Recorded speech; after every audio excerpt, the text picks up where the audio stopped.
The planet Varos 9 had many names, and none of them were kind, for some called it the Devourer, and some called it the Mouth of the Void, and some simply refused to speak its name at all, for it was the kind of place that lived inside the minds of soldiers and hunters, like a nightmare that would not end, and for 200 years every attempt to explore its surface had ended in silence, for 11 armies had gone there, and none had returned, and there were no wrecks, no bones, no signals, only empty wind across black sand that whispered like something alive. It was a world wrapped in a strange light, neither day nor night, for its sky was thick with a green haze that bent the sun into shapes that hurt the eyes, and its ground was a patchwork of shifting dunes, jagged rocks, and pale forests, where nothing seemed to grow, yet everything moved when it was not watched, and there was no animal life seen by scanners, and yet sensors always showed movement, always showed something watching from all sides. The Galactic Council had long marked Varos 9 as forbidden, and all trade routes bent far away from its orbit, and yet there were still whispers in dark halls of alien stations that there was treasure buried in its heart, or old ruins of a lost empire, or weapons from a war older than memory. And so once again a mission was sent, and once again voices warned that it was foolish. And yet here they came, a small research team in a silver ship, dropping through the haze toward a land that hated the living. Among the crew were 6 beings from different worlds, and one human named Commander Hale, who stood by the viewport as the clouds parted to show the black and red wasteland below, and the others were dressed in thick armor plates, with masks that filtered toxins and helmets that covered their faces, while Hale wore only light gear and a simple pack over his shoulder, as if walking into a friendly park on a mild day. The ship touched down on a patch of cracked stone that steamed faintly in the thin air, and the ramp lowered with a long hiss, and the crew stepped out in tight formation, their scanners sweeping left and right, while Hale walked slowly behind them, looking around with calm eyes, as if he had been here before, and the air smelled of metal and dust, and something sharp like burnt stone, and far off the ground seemed to rise and fall as if it were breathing. The crew leader, a tall insectoid named Kreth, spoke in a low tone, telling the team to keep close to the path marked by the drones, and to keep their weapons ready, for scanners were already showing strange interference and faint life signs all around, and Hale only smiled and asked what they were so afraid of, and Kreth turned his many eyes toward the human, but said nothing, for there was no point in explaining fear to a creature who seemed to have none. They moved across the stone plain toward a narrow canyon, where black cliffs rose on both sides like walls, and strange shapes hung from the rock, like twisted sculptures. Some almost looked like bones of creatures too large to name, and the air grew warmer, and the ground felt softer, as if something moved beneath it, and Kreth ordered the team to hurry, for the readings were growing unstable. But Hale slowed, instead kneeling to touch a small plant with a faint blue glow that pulsed like a heartbeat in the shadow of the cliff. The plant's glow brightened under his hand, and the ground trembled once the others froze, scanning in all directions, and then the tremble became a slow, steady rumble deep beneath their feet, like the growl of some vast animal far below the surface, and Kreth barked for them to fall back toward the ship. But before they could move, the stone under their boots shifted and rolled like water, and one of the smaller crew nearly fell before Hale grabbed their arm and steadied them. Dust began to rise from the canyon walls as if shaken by a giant hand, and the air filled with a low hum that grew louder until it was inside their heads, making thought difficult, and the ground to their left swelled upward in a long ripple and burst open, sending a fountain of black sand into the air, and something massive moved beneath that sand, something so large its shadow covered them, even though there was no clear shape to see.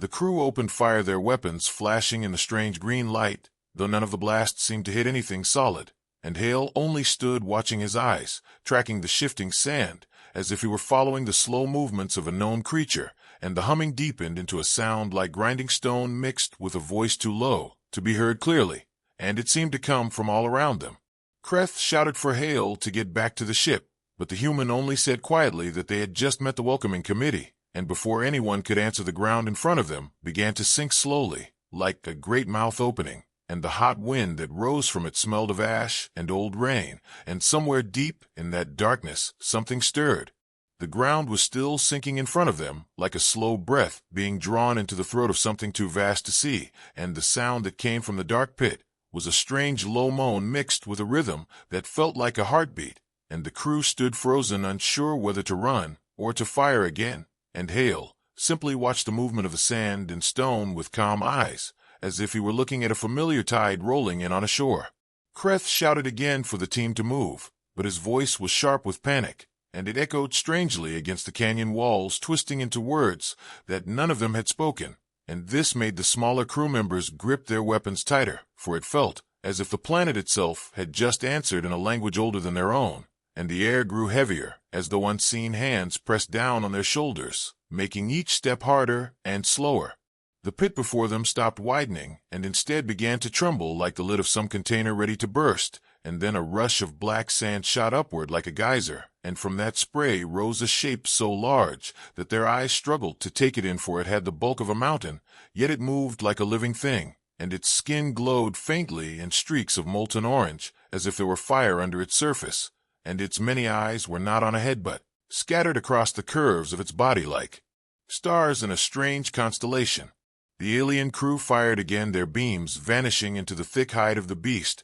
without leaving a mark, and the sound of the weapons seemed to make it shift more quickly, as if annoyed by insects crawling across its skin, and Hale stepped forward instead of back, which made Kreth shout in disbelief. But Hale only lifted one hand palm open as if greeting the creature, and the rumble from below deepened, and the sand titan lowered a part of its body toward him until one glowing eye was level with the human. The crew waited for it to strike, but the titan did not move to crush him. Instead it hovered there, swaying slightly, as if tasting the air around Hale, and then it let out a sound like a slow rolling thunder that vibrated through the ground and into their bones, and Hale spoke in a tone none of them had heard before. The words were soft and low, yet the effect was immediate, for the creature's body stilled, and its eyes dimmed a little, as if the heat beneath its skin cooled. For a moment the only sound was the hiss of shifting sand and the faraway groan of the canyon walls. Then the titan slowly sank back into the ground, the surface closing over it, as if it had never been there at all, leaving behind only a faint warmth in the stone under their feet, and a silence so deep that it felt wrong. The crew stared at Hale, demanding to know what he had said, but he only adjusted the strap of his pack and told them to keep moving, for this place had more than one guardian, and if they lingered the others would come. And his voice was calm, but his eyes kept scanning the canyon walls, as if expecting movement at any moment. They pressed forward into the deeper canyon, and the walls closed in, so that the sky above was only a thin ribbon of sickly green light, and the stone here was smoother, as if something had worn it down over countless years, and faint patterns were etched into the walls, lines that twisted and looped into shapes none of them recognized, and yet Hale's gaze lingered on them with something like recognition before he turned away. The scanner showed constant readings of movement, yet nothing visible appeared on their path, and the temperature dropped so quickly that their breath steamed inside their helmets, and Hale's bare face shone with frost, though he did not seem to notice. And then they came to a bend where the canyon widened into a basin filled with strange plants that glowed pale blue, their shapes tall and thin like spires of glass, and each one swayed though there was no wind. Kreth ordered a scan, and the readings came back impossible, for each plant showed a heartbeat and faint traces of neural activity, as if they were alive in more than just a simple way of plants. And while the aliens moved carefully around them, Hale stepped between the glowing spires with slow, deliberate steps, touching one here and another there, as if testing their reaction, and each time the plant seemed to lean toward him slightly before resuming its slow sway. The basin floor trembled again, but this time it was lighter, like something small moving beneath them, and then a wave of the blue spires shifted all at once, as if some signal had passed among them, and the crew froze, for the plants were now all leaning toward their group, their faint blue glow brightening in unison, and a sound began, a faint ringing like glass being tapped, and it rose higher until it was almost painful, and then, without warning, one of the spires split open from top to bottom, revealing an inner surface lined with small sharp shapes like teeth. A vine shot out from within the split spire and wrapped around the leg of one of the crew, pulling them off their feet and dragging them toward the open mouth like structure. Kreth and another fired at the vine, which hissed and recoiled, but only after Hale drew a simple blade from his pack and sliced it clean through in one swift motion, and the severed vine writhed on the ground before curling into a black husk and crumbling to dust. The crew members scrambled to their feet, shaken and Hale told them to watch the ground, for these plants did not hunt alone, and as if to prove his point, the basin floor shifted again, and small cracks appeared between the stones, releasing a warm mist that smelled sweet and heavy, and the glow of the spires brightened further, casting the basin in a ghostly light. Kreth called for them to move quickly out of the basin, and they began to run, but the spires leaned further, reaching with new vines, some sprouting sharp thorns that dripped with dark sap, and the ringing sound followed them, echoing off the canyon walls like a chorus of hunting calls. And just before they reached the far side, a vine brushed across Hale's arm, slicing through his sleeve, but leaving only a shallow mark on his skin, and the plant froze for a moment as if stunned by the contact before retreating into the cluster of glowing shapes. They climbed out of the basin onto higher stone, and the sound behind them faded, though the glow of the spires still lit the canyon from below, and the air grew warmer again, as if the planet's pulse was changing. And Hale looked back only once before turning his gaze forward to the dark path ahead, and telling them that they were only at the edge of the true danger, and that the deeper they went, the stranger the world would become. The others exchanged uneasy glances, for it was clear now that Hale knew things about this place that no report or scan had ever mentioned, and as they moved on, the canyon walls began to twist in unnatural ways, as if shaped by hands both living and dead, and faint shadows moved where there was no source of light, and the ground beneath their boots began once again to tremble in slow, steady pulses. Somewhere far behind them, the Sand Titan moved again, its deep rumble traveling through the ground to remind them that nothing on Varos 9 ever truly left, and that the first signs of danger were never the last. The tremors grew stronger with each step, and the canyon ahead widened into a vast open stretch of black sand that shimmered faintly under the dim green light above, and the crew stopped at its edge, for their scanners were now flooded with readings that made no sense, and the air here was heavy with a strange dry heat that seemed to push against their skin even through armor. And Hale stepped forward without hesitation, his boots sinking slightly into the fine grains, as if he were walking into the shallows of some alien sea.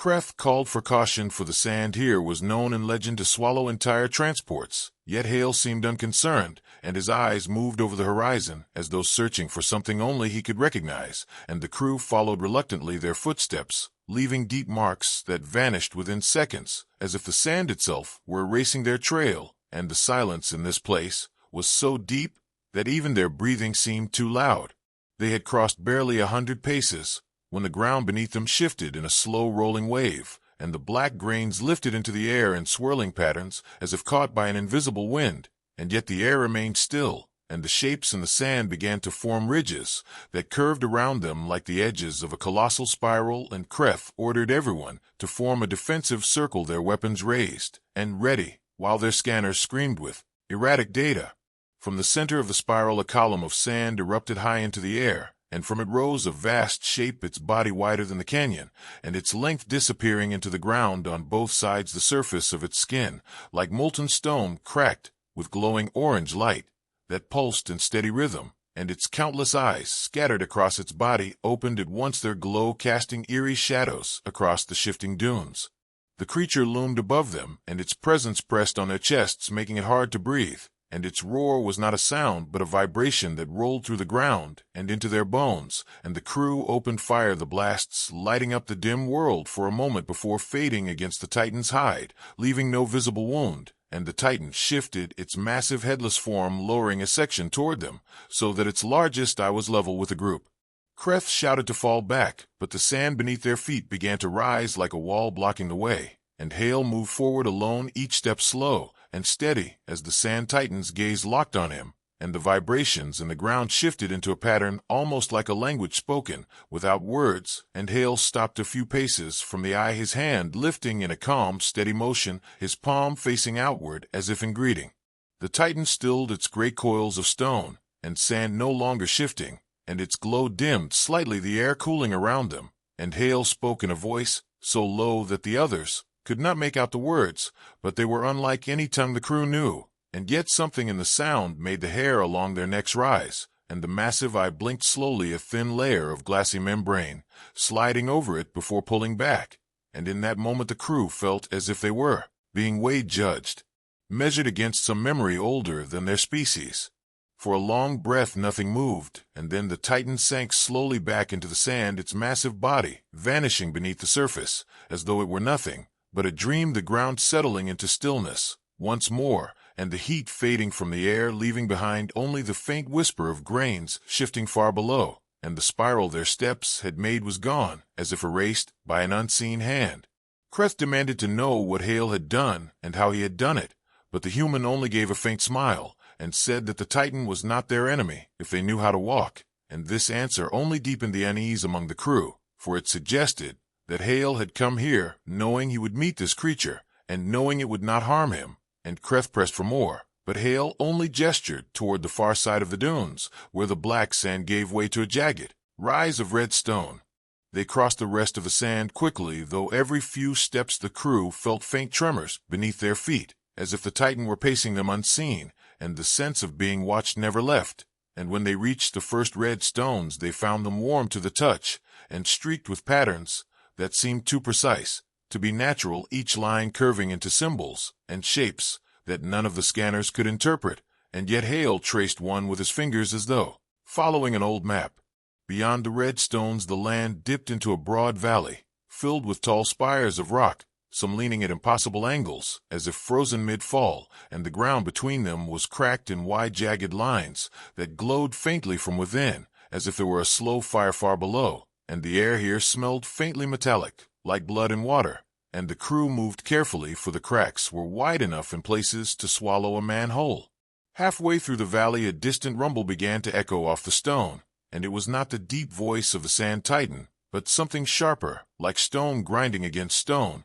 and the crew tightened their formation, weapons ready, as shadows shifted between the leaning spires, and Hale slowed his pace, scanning the shapes ahead with narrowed eyes, and then a figure emerged from the haze, tall and thin, its body made of the same molten cracked stone as the Titan, but smaller and more agile, its eyes glowing the same deep orange. The creature moved with slow, deliberate steps, its hands long and sharp like blades, and it stopped several paces away, tilting its head, as if studying them, and then it spoke a series of low, grinding tones that resonated in the ground, and Hale stepped forward, answering in that same unknown voice he had used with the Titan, and the smaller creature paused before lowering its head slightly and stepping aside, revealing a narrow path between two massive spires. Kreth looked ready to question this further, but Hale was already moving toward the path, and the crew followed, unsure whether the creatures were guiding them or herding them deeper into danger, and as they passed between the spires the air grew still and heavy again, the only sound the faint hum of the planet beneath their boots, and far behind them, across the dunes, the surface of the sand began to shift once more as the Titan's massive form rose just enough to watch them vanish into the narrowing canyon ahead. The canyon walls grew taller as they moved forward, and the light above narrowed to a thin green thread until the air became heavy with damp heat and the scent of something sweet yet sour, and the path ahead opened suddenly into a strange valley filled with tall growths that at first looked like trees, but on closer sight had surfaces like pale flesh stretched over bone, and their trunks curved slightly, as if leaning in to listen to any sound the visitors might make. The crew slowed their steps, for the scanners showed the area alive with faint pulses of energy, each trunk sending rhythmic beats into the ground like the tapping of long claws, and the sound was just low enough to slip into the edge of hearing and make the skin prickle, and Hale walked among them, as if entering a place he had seen before, his gaze steady and unafraid, while the others moved in tight formation, watching the nearest growths with weapons ready. The ground was soft under their boots, covered with a thick layer of pale moss that gave way slightly when stepped on, and each step released a faint hiss, as if air escaped from something deep below. And here, and their flowers, the color of blood, bloomed at the base of the trunks, their petals opening and closing slowly, as though breathing, and Kreth motioned for the group to stay close, for the readings ahead were erratic, and several shapes were moving just beyond the edge of their sight.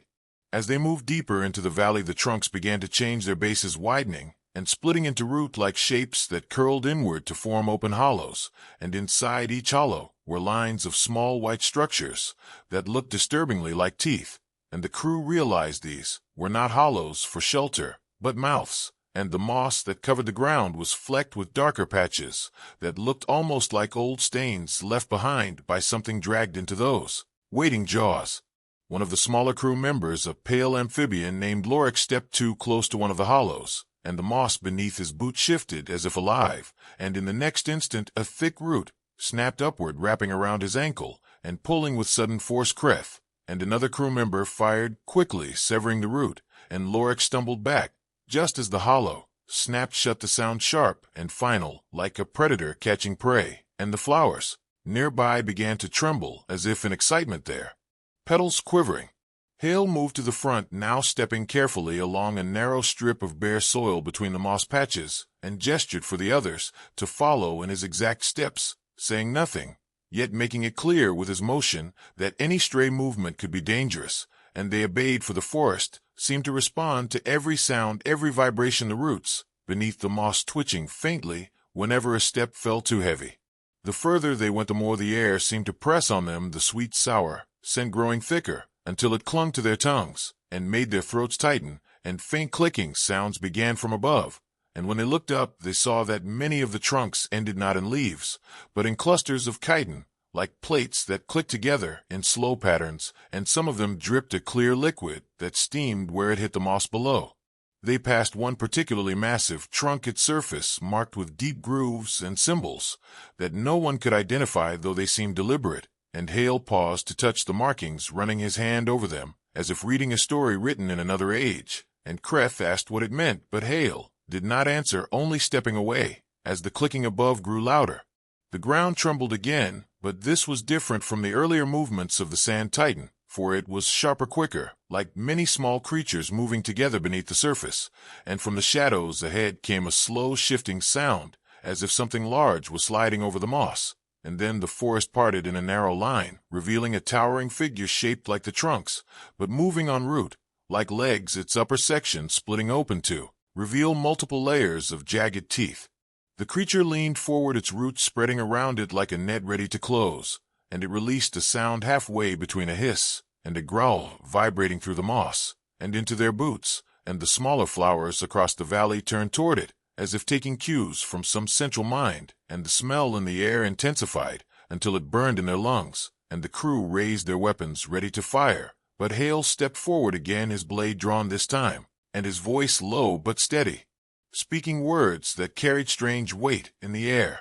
The towering creature stopped, its roots twitching, then it tilted its head like shape to one side, and the air shifted as if some silent exchange had taken place, and slowly its roots withdrew, curling back beneath its body, and it moved aside, creating a narrow path between two massive trunks, and Hale turned to the crew, gesturing for them to follow before the forest changed its mind. They passed through quickly, the trunks on either side seeming to lean closer as they went, their surfaces rippling slightly, as if something moved beneath the skin, and the ground here was warmer, the moss giving way to patches of dark soil that pulsed faintly underfoot, and every few steps they heard faint crunching sounds from behind, as if the mouths in the hollows were closing in slow, deliberate rhythm. At the far end of the path, the forest opened again into a smaller clearing where the ground was bare stone streaked with veins of dull gold, and the air was clearer, though still heavy with the scent of the forest, and as they stepped onto the stone, the clicking from above faded,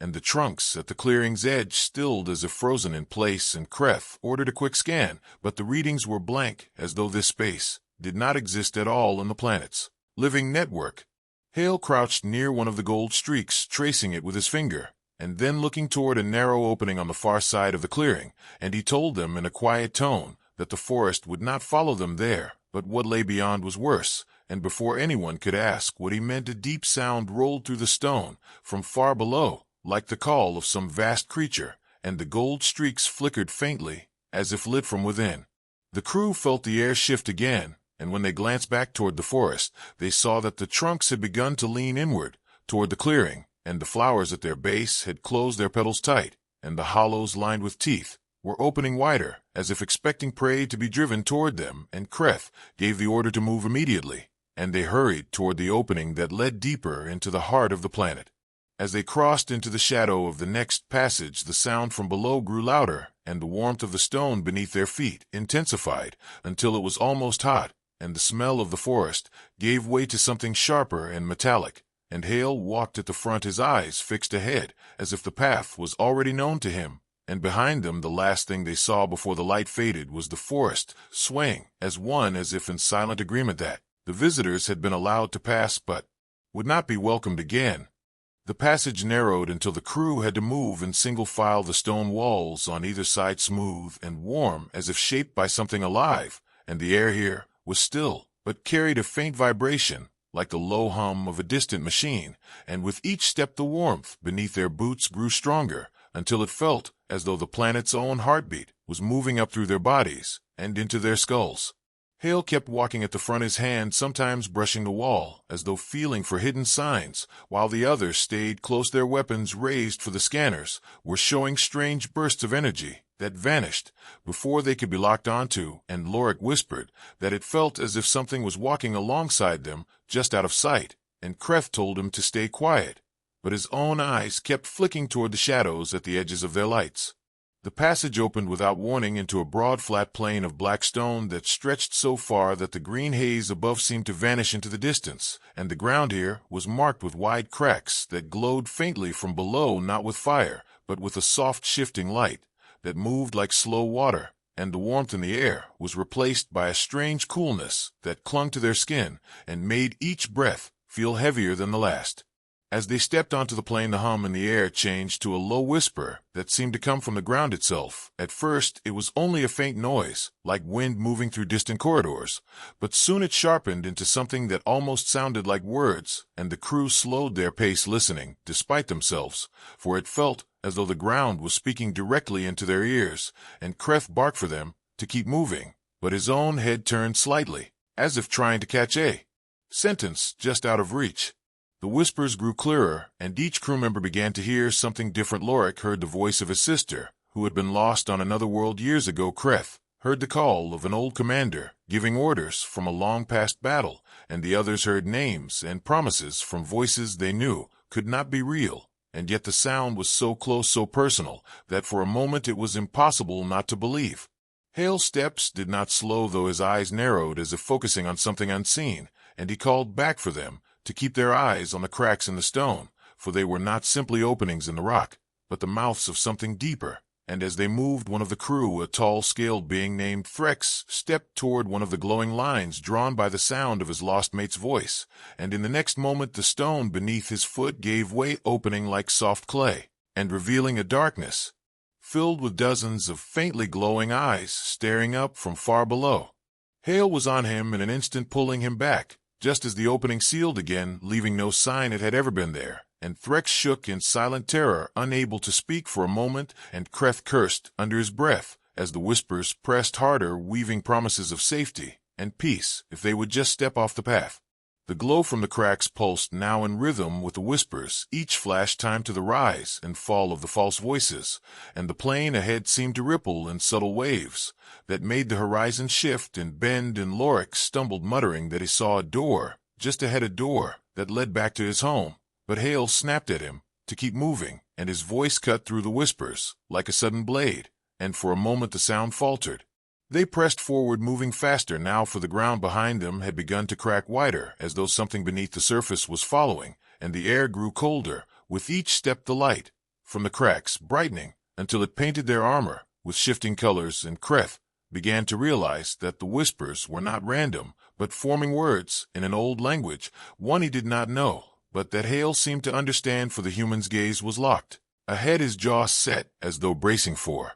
something. At the center of the plain they reached a rise, where the cracks converged into a single wide opening, no longer hidden, but gaping, and the whispers here were louder than ever, the voices overlapping into a strange chorus that seemed to pull at their thoughts, and for a moment Kreth felt his own feet moving toward the edge, without his consent, the pull so strong that his vision blurred, and the only thing that stopped him was Hale's hand gripping his shoulder with sudden force. Without looking back, Hale told them that the ground here was not simply alive but aware, and it could reach into the mind and twist it until the body obeyed, and he told them to step only where he stepped, for one wrong move would mean falling into something they could not fight. And with that he moved along the narrow rim of the rise, his steps careful, precise, as though following a path laid down long ago. The opening in the center pulsed with light that seemed to move in patterns like a signal, and from deep within came a sound that was not a whisper, but a slow, deep breath, and with each breath the glow dimmed and brightened,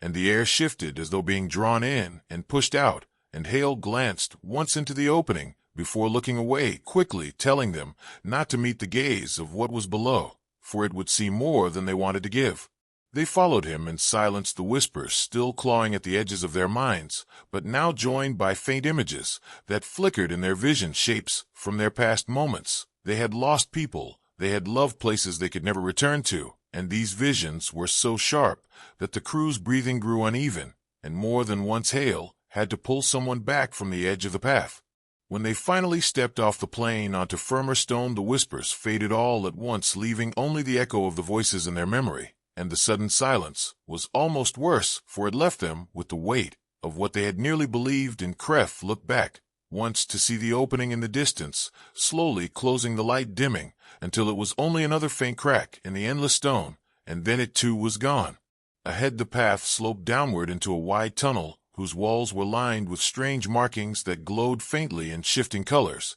and the air here was warmer again, carrying the scent of minerals and something faintly metallic. And Hale slowed his pace, scanning the walls, as if reading the flow of the symbols, before telling them that they were close to the heart of the world, and that everything until now had been only its outer defenses. The crew exchanged uneasy glances, for the thought that what they had faced so far was only the beginning was almost too much to hold, but there was no turning back now, for the tunnel behind them had already begun to seal, its stone shifting in slow ripples, until the way they had come was only a smooth wall, and the only path left was forward into the unknown. The tunnel sloped downward in a slow spiral, and the walls around them pulsed faintly with shifting colors, like veins carrying light instead of blood, and the deeper they went the warmer the air became, until it felt as though they were walking inside the body of some vast creature, and every few steps a low vibration rolled through the stone under their boots, like the echo of a giant heart far below. Hale walked at the front, his eyes scanning the walls as though each flicker of color meant something important, and the rest of the crew followed in tense silence, for the scanners had stopped working entirely, showing nothing but static, and the air was so thick with heat and a faint metallic scent that it felt heavy in their lungs, and Kreth knew, without asking, that they were moving far deeper than any previous expedition had ever reached. The tunnel widened into a great cavern so large that its far walls were lost in shadow, and the ceiling above was covered with massive crystal-like structures that glowed with the same molten orange light they had seen in the skin of the Sand Titan, and the floor of the cavern was uneven with ridges and dips, and in its center a great depression stretched out like the bowl of a crater, its edges lined with strange shapes that might have been carved stone or might have been bone. As they approached the rim of the depression, the heat grew almost unbearable, and the pulsing in the ground grew stronger until it was no longer a distant rhythm, but a heavy, steady thud that they could feel in their chests, and in the depths of the depression lay a vast form coiled upon itself, its surface dark and cracked and glowing faintly between the plates, and though it did not move, the crew could feel the immense presence of it, as if it were aware of them in the way a predator might be aware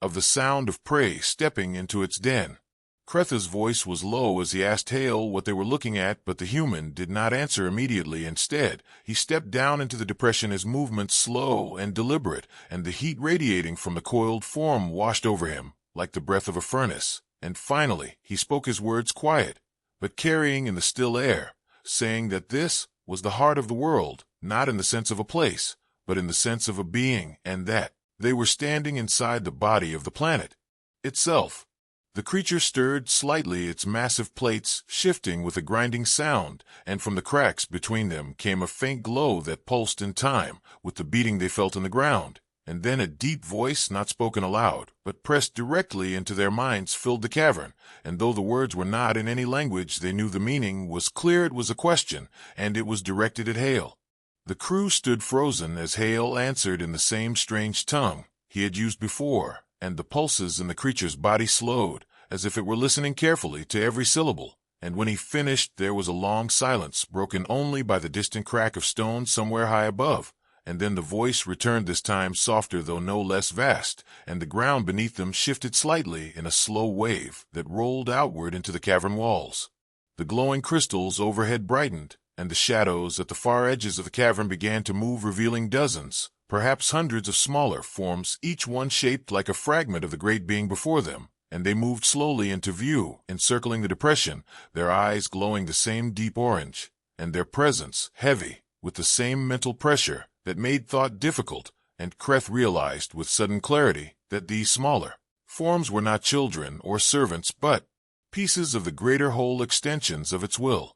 Hale turned to the crew, his expression unreadable, and told them to remain still, for any sudden movement would be seen as aggression, and the smaller forms drew closer, their shapes half stone, half living tissue, their surfaces shifting with the same molten glow, and one of them moved to Hale, directly lowering its head, until the glowing fissures in its skin lit the human's face with sharp light, and Hale reached out to place his hand against its surface, his voice low as he spoke again in the unknown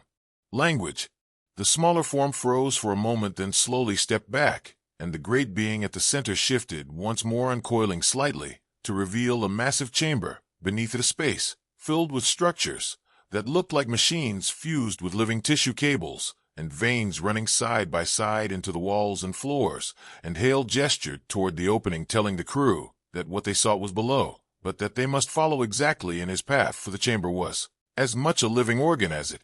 was a place, and stepping wrong would awaken its defenses. They descended into the chamber, the air here thick with heat, and the smell of minerals so strong it burned in their noses, and the floor beneath their feet was warm and faintly soft, as if they were walking on muscle, and the walls were lined with shapes that pulsed with light, each one releasing a faint sound, like a heartbeat mixed with static, and Kreth felt a growing unease, for it was as if they had stepped inside the nervous system of a creature older than their combined histories. At the center of the chamber stood a tall column that glowed from within, its surface covered in moving symbols that shifted constantly, as if alive, and Hale approached it with reverence, placing both hands against it, and the column responded with a surge of light that rippled outward through the walls and into the great being above, and the entire cavern seemed to shiver with that single pulse, and the crew felt the mental presence press harder into their minds, filling their thoughts with images of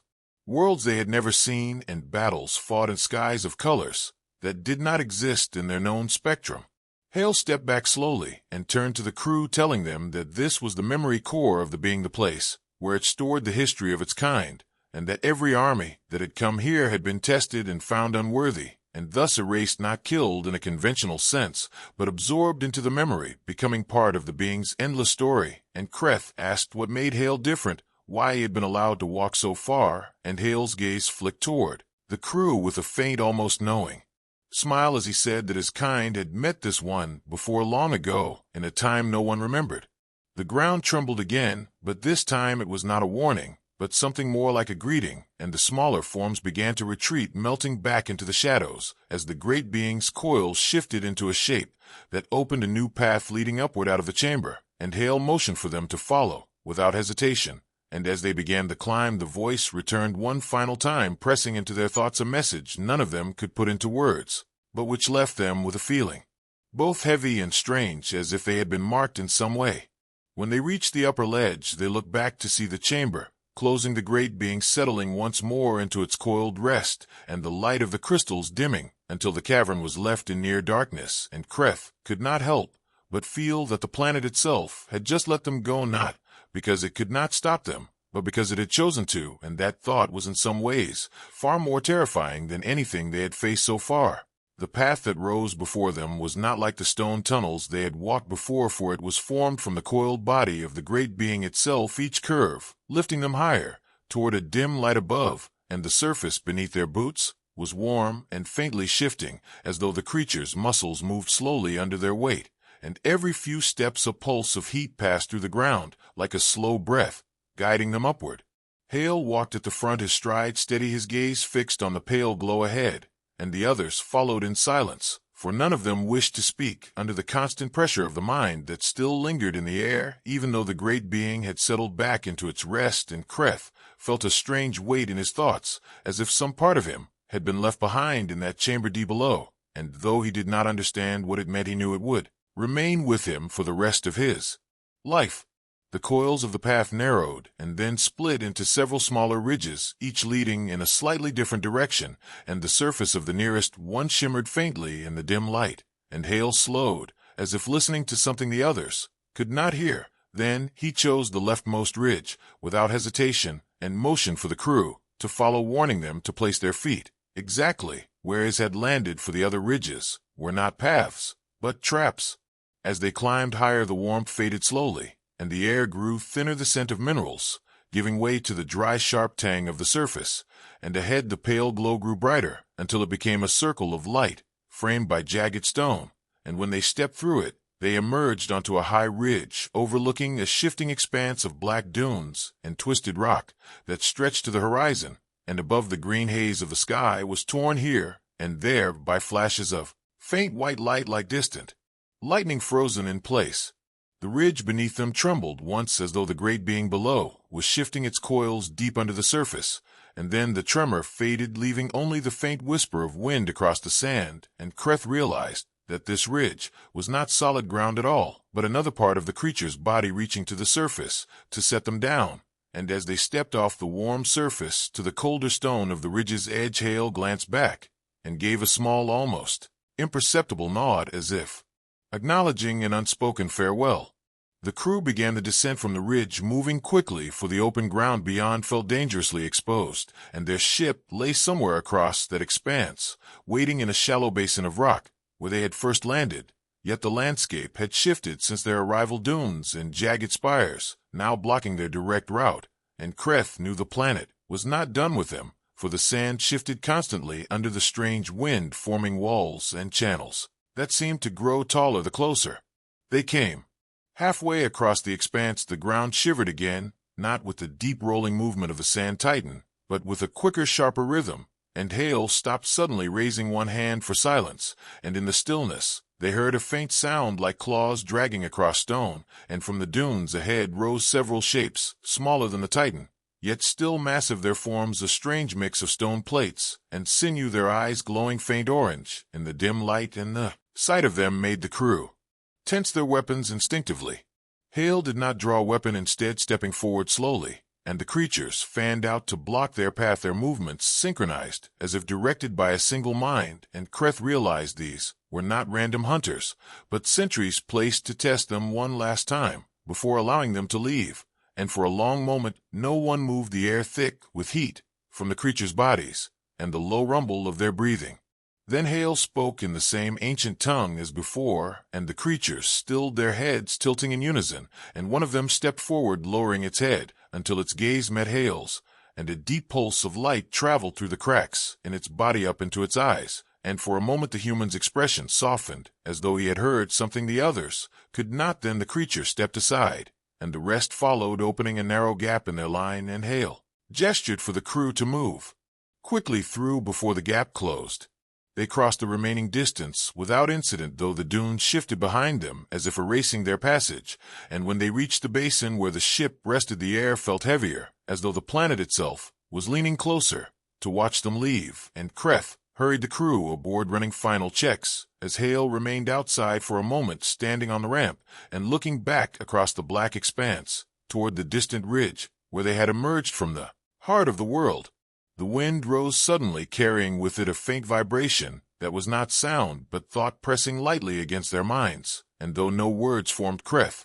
knew it was a final mark, a reminder that they had been allowed to leave, but not forgotten, and that somewhere deep under the surface the great being still watched them. Hale stepped aboard, and the ramp sealed behind him, and as the ship lifted from the basin, the dunes below shifted again in a slow ripple that spread outward like a wave, and Kreth felt a chill despite the heat, for the movement was too deliberate to be mere wind, and as they rose higher the black expanse stretched endlessly beneath them, the faint glows of unseen creatures flickering now and then between the shifting sands. When they broke through the green haze into the clearer sky above, the view of the planet spread out before them, and Kreth saw the strange patterns in the surface, the spirals and ridges and valleys forming shapes too large to see from the ground, and he realized with a start that they were not random at all, but the marks of the great being's body and coils covering the entire world like the rings of a sleeping serpent. As the ship angled toward orbit, the comm crackled with static that twisted briefly into a sound like the low voice they had heard in the cavern,